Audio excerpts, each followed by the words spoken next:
Kesalahan dari jenis lain berlawanan dengan itu, semua oleh orang-orang yang dangkal, yang dengan menggemakan beberapa ungkapan yang mereka tangkap dari guru-guru sufi, kesana kemari menyebarkan kutukan terhadap semua pengetahuan. Ia bagikan seorang yang tidak capak di bidang kimia menyebarkan ucapan, kimia lebih baik dari emas, dan menolak emas ketika ditawarkan kepadanya.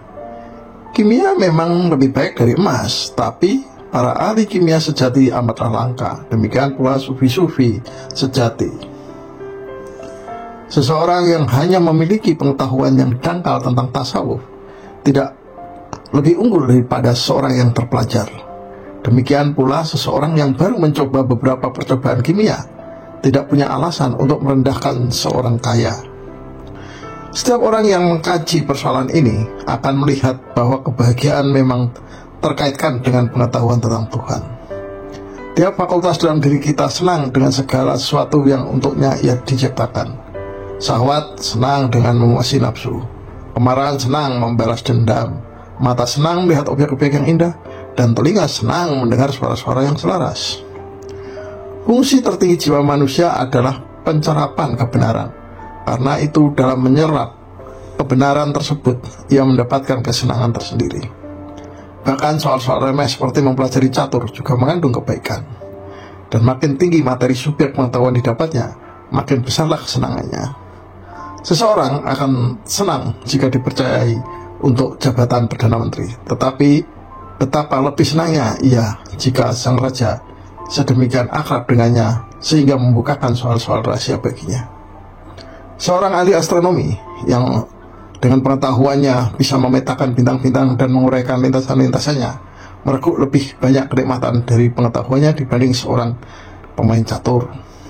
Setelah mengetahui bahwa tak ada sesuatu yang lebih tinggi dari Allah, maka betapa akan besarnya kebahagiaan yang memancar dari pengetahuan sejati tentangnya itu.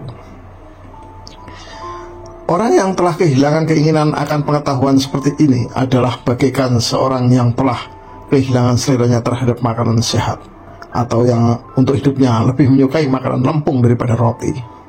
Semua nafsu badani musnah pada saat kematian, bersamaan dengan kematian organ-organ yang biasa diperalat nafsu-nafsu tersebut. Tetapi jiwa tidak. Ia simpan segala pengetahuan tentang Tuhan yang dimilikinya, malah menambahnya. Suatu bagian penting dari pengetahuan kita tentang Tuhan timbul dari kajian dan renungan atas jasad kita sendiri yang menampakkan pada kita kebijaksanaan, kekuasaan, serta cinta Sang Pencipta.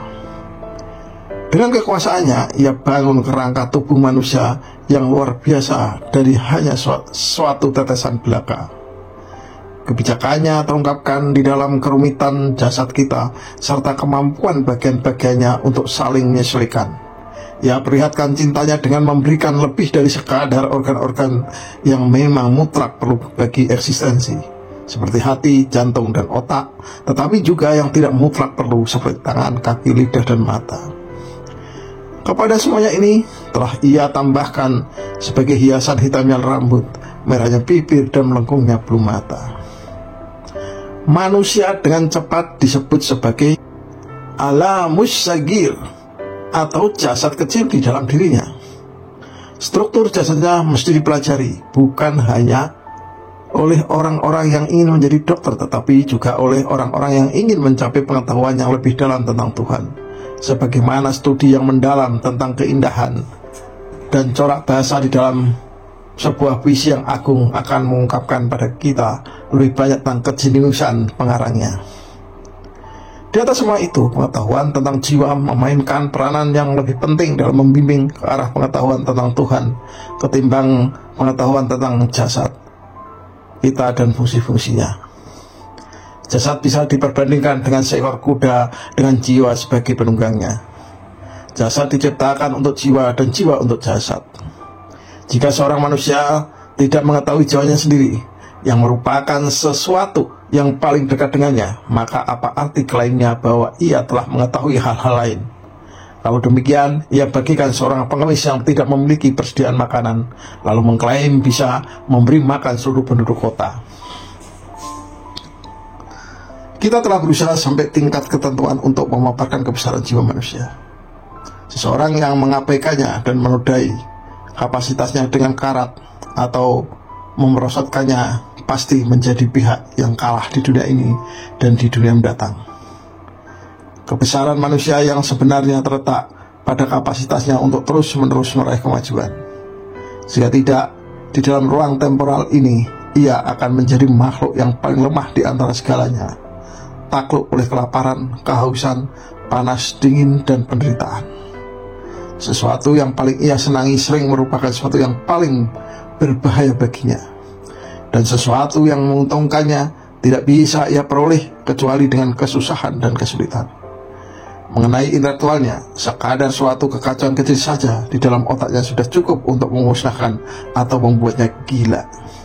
Sedangkan mengenai kekuatannya, sekadar sengatan tawon saja sudah bisa mengganggu rasa santai dan tidurnya. Mengenai tabiatnya, dia sudah agak gelisah hanya dengan kehilangan 1 rupiah saja. Dan tentang kecantikannya, ia hanya sedikit lebih cantik daripada benda-benda memuakkan yang diselubungi dengan kulit halus. Jika tidak sering dicuci, ia akan menjadi sangat menjijikan dan memalukan.